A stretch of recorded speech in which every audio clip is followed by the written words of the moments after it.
Meine Damen und Herren, Außenstütze der Lakely Show in Berlin, das sind die Lakely News. Alles andere draußen sind nur Fake News. Deshalb fangen wir an mit den Nachrichten aus dem Inland. Berlin.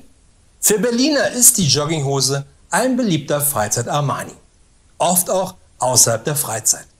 Ich zum Beispiel trage gerade in diesem Augenblick unter meiner Anzugshose auch eine Jogginghose. Was natürlich vollkommener Quatsch ist, denn ich trage selbstverständlich 2 Jogginghosen darunter, damit ich bei jeder jeweils ein Hosenbein hochgekrempelt haben kann. Eine Seite für die West Coast in Berlin-Spandau und die andere Seite für die East Coast, denn Berlin liegt geografisch im Osten. Und natürlich für die Crips, denn so heißt ja die Bingo-Gruppe meiner Tante Erna, was aber auch der Name einer berüchtigten Gang ist. Würde zumindest die vielen neuen Tattoos von Tante Erna erklären. Nur sind seit Jahresanfang Jogginghosen bei den Spielern von Hertha BSC vom Trainer Jürgen Klinsmann verboten worden. Denn er fand, dass eine Jogginghose nicht die Hauptstadt repräsentiert. Wie auch Currywurst und Bier, weshalb beides ab sofort bei den Heimspielen auch nicht mehr verkauft wird. Ein harter Schlag für viele Hertha-Fans, konnte man doch nur durch beide Sachen überhaupt noch ein Spiel der Hertha ertragen. Naja, immerhin spannen dann wenigstens die Jogginghosen der Fans nicht mehr so. Kassel. Früher war alles besser. Die Kinder waren artiger, die Gummistiefel waren noch aus Leder und vor allem war früher mehr Lametta. Wer den Spruch mit dem Lametta noch kennt, ist genau wie ich ein Geschädigter des öffentlich-rechtlichen Fernsehens. Vor allem von den Sendungen von Loriot. Nur war der Spruch "Früher war mehr Lametta" aus einem der vielen Loriot-Sketche nun Teil eines Rechtsstreits, denn eine Frau hatte diesen auf T-Shirts gedruckt und verkauft. Jedoch fanden die Erben von Loriot dies recht unloll und zogen deswegen vor Gericht. Das Gericht wies die Klage wiederum mit den Worten ab, dass es sich bei dem Spruch um einen eher alltäglichen und belanglosen Satz handelt. Genau deshalb sagt das ja bekanntlich jeder zu Weihnachten, gerade die, die schon lange tot sind. Nur schlottern genau wegen diesem Urteil vielen anderen Erben bekannter Sprüche die Knie, weil auch ihre Sprüche eventuell nicht mehr urheberrechtlich geschützt sind. Sprüche wie "Lass mal den roten Topf da hinten drücken" vom Cheftechniker in Tschernobyl oder "Was nicht passt, wird ganz schnell passend querfinanziert" von Andreas Scheuer. Kommen wir nun zu den Nachrichten aus dem Ausland. Neapel. Drogenschmuggler sind mit die kreativsten Menschen auf dieser Welt.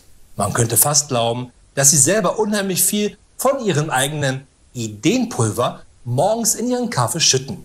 Denn ansonsten kommt man niemals auf die Idee, Kokainpäckchen per Wurfkatapult punktgenau über die Grenze zu werfen. Diese Kokainpäckchen sind natürlich schneller als herkömmliche Päckchen, die von einem Wurfkatapult abgeschossen werden. Denn die Kokainpäckchen sind selber voll auf Koks, das macht sie schneller. Da soll mal einer sagen, dass man auf der Rüttli-Schule nichts lernt. Nicht ganz so kreativ waren allerdings ein paar Kokainschmuggler, die ihre Drogen aus Kolumbien zwischen ein paar Bananenkisten versteckt hatten. Die Kisten schaffen es zwar in Kolumbien durch den Zoll, weil dort einfach schon so viel Kokain in der Luft ist, dass auch kein Drogenhund mehr anschlagen kann. In Italien jedoch wurden diese Päckchen sofort entdeckt und beschlagnahmt, deren Ziel sogar Deutschland war. Das könnte natürlich jetzt nur bei einigen Mitarbeitern bei Aldi für traurige Gesichter führen, die gehofft hatten, damit eine Schicht bei Aldi wenigstens etwas schneller überstehen zu können. Brasilia. Vor einiger Zeit hatten wir hier schon einmal den News, dass ein Gefängnisinsasse den Besuch seiner Tochter, einer ehemaligen zweifachen Miss Brasilia, nutzte, um sich als diese zu verkleiden und so aus dem Gefängnis zu entkommen.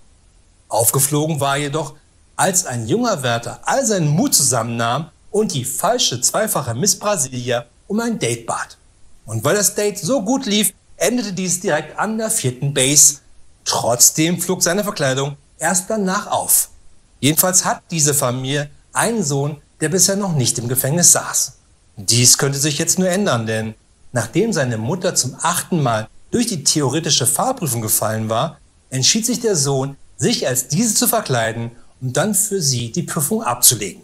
Allerdings stellte er sich dabei so dilettantisch an, dass die Maskerade ziemlich schnell aufflog und er jetzt eine Zelle mit seinem Bruder teilen muss.